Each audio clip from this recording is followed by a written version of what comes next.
Hi my friends, and welcome back to another reading challenge video. February is almost over at the time when I'm recording this video, so it's about time I set my new challenge for the month of March. And whether you join the challenge or not, I hope that you enjoy this video. I think I have a bunch of cool books to show, so I hope you enjoy. Before I talk about my March books, I want to talk about February, and first of all about numbers, because I failed to do that in my last video, but I love numbers. I love to quantify everything, and so here we go. I started the year 2023 with 31 books on my TBR, and my goal was to read all these books in this year, so that I have no dead weight, old weight on my bookshelf, that all the books on my shelf are fairly new. And so I started with 31. In January, I read 3. So that means I went down to 28. So 28 at the beginning of February, and I picked 4 books, and I'm fairly certain that I will have them all completed by the end of this month. So that means I'm now at 24 books. I think that's pretty good. I'm pretty proud. So yeah, let's talk about the February books. The challenge for February was to read books that either take place in another setting, that could be another country, another place in the country, or another world altogether, or books that are from a different genre. And I had picked 4 books. And just by the nature of this challenge, 3 of these books were really, books that I would have probably never picked myself if I just went to a bookstore or a library. And so, this month was for me really refreshing because I opened my horizon in a way, I guess. And of these 3 books, 2 were a great surprise, 1 was disappointing, but all in all, I'm so happy that I finally picked up these books that were recommended to me by other people or given to me by other people. But let's start maybe with Malibu Rising by Taylor Jenkins Reid, which is definitely a book I would have picked myself. So it took place in Malibu, and that's why I chose it, because February in New York is not the nicest month, and I really needed something sunny, some beach, and so this was perfect. I really enjoyed the book. Taylor Jenkins Reid, I don't think I've ever heard of a book really that was a fail of hers. She's just really good at what she does, and it really made me want to read the most recent book that was published by her, which is Carrie Soto is Back. Because she always links her book, like the character appeared in this one. So I really want to read her next book. It really made me excited for more. So I completed Malibu Rising. Well, then we had The Elegance of the Hedgehog by Muriel Barbary. And this was one of the books that I would have probably never picked, but it was such a great surprise. I don't know, I had very low expectations. It might have been the title because it doesn't really speak to me, but I was so pleasantly surprised. In the book, we follow 2 people. One is a concierge and one is a little girl, and they both live at this apartment building in Paris, which is very fancy. And the little girl is suicidal. She thinks about committing suicide, and so a lot of the book is about finding the meaning of life, finding the meaning of death really, and to find out what makes life worth living. I enjoyed it a lot, but I will talk more about it in my reading wrap up. I can say though that it was one of the great surprises of this month. Talking about surprises, this book, not so much a great surprise, but a big surprise nonetheless. It was Credence by Penelope Douglas. It is a romance novel, and I thought I would give it another chance, the genre. But I did not realize what kind of romance novel this is until I started reading. And the beginning was very interesting. We have a girl, her name is Tiernan de Haas, and she loses both of her parents. They commit suicide. And so she's all of a sudden an orphan, but somehow she doesn't really know what to feel because her parents were never really interested in her. They never really cared for her. So very interesting character, very interesting setup. But then after that, it went a little downhill for me.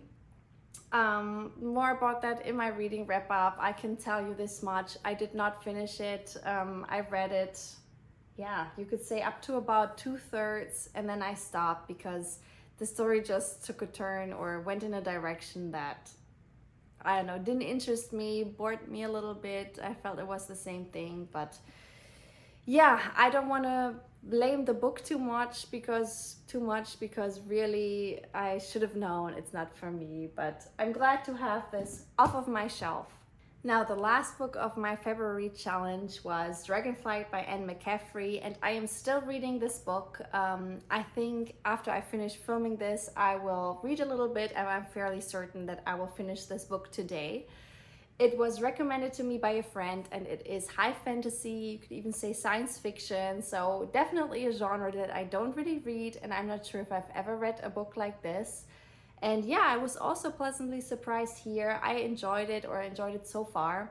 We'll see how the end is gonna go.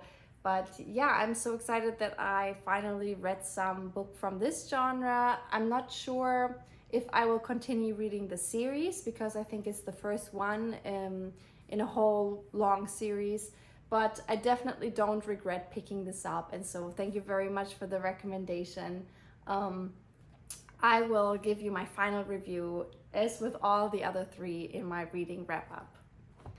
And then lastly, before I get into talking about my March challenge, I wanted to show you the book that I just pulled out of my bookshelf this morning and put on my nightstand, which is The Last Apothecary by Sarah Penner. It's the book that I'm going to read next. And yeah, I just love the story, how it sounds in the back here. It is about mysterious murders that took place in 18th century London, and they are labeled the apothecary murders because at the time in London there was a woman who owned an apothecary, and she was giving women poisons that they could use to kill oppressive men in their lives, like their husbands or whoever. And so really interesting to me. We have a dual timeline, which is one in the past, and the other one is present day, where we follow a historian who is trying to solve these apothecary murders. And so yeah, I'm expecting strong women, I'm expecting history a little bit, to learn something about 18th century London, so I'm excited about this one, and I will start reading it, maybe even today, we'll see, but it's the next one I'm going to pick up. All right, now that we finished February, let's move to March and the March challenges. I picked two of them, and if you are participating, you can either do both of them or pick whichever one works best for you. But yeah, for me, I picked two, and the first one was to basically ask somebody else, this could be a friend, a family member, anybody, to pick a book for you. So I asked my husband, I put him in front of my bookshelf and I said, just pull out a book, whatever, speaks, whichever one speaks to you, whichever one catches your attention, and I will read it. And he picked The Rose Coat by Kate Quinn. It is historical fiction, and it's taking place during and after World War II. We follow three women who are all working for the British government and are working on decoding German Nazi military code. And these three women couldn't be more different. One of them, I think, has a wealthy background, one is very poor, one is very mysterious, but they all have this talent with coding or military decoding, and so their paths cross during World War II. They become friends, but something happens that destroys their friendship. So this is the first part, this is the first timeline, and then we are also in the year 1947, I believe. Yeah, 1947. And it's in this year where these three women are no friends anymore. They are enemies because of whatever happened. Yeah, and somehow all three of them receive one day a cryptic message, a code that they will have to decode. It's going to be one of their last codes to decode, and it will basically confront them with whatever happened back in the day that led to them becoming enemies. And also it will lead them to figuring out who is their real enemy in this whole story. So yeah, I cannot wait to read it. I love historical fiction, strong women. It's all pluses for me. I will thank my husband for picking this up because I'm not sure when I would have. So I think he made a great choice and I cannot wait. But yeah, moving on to the next challenge. So I split it up into two parts. So technically, I guess you could say that I picked three challenges for March. But yeah, this challenge is to basically pick the book that has been added to your TBR, the most recent, and also read the book that has been on your TBR pile the longest.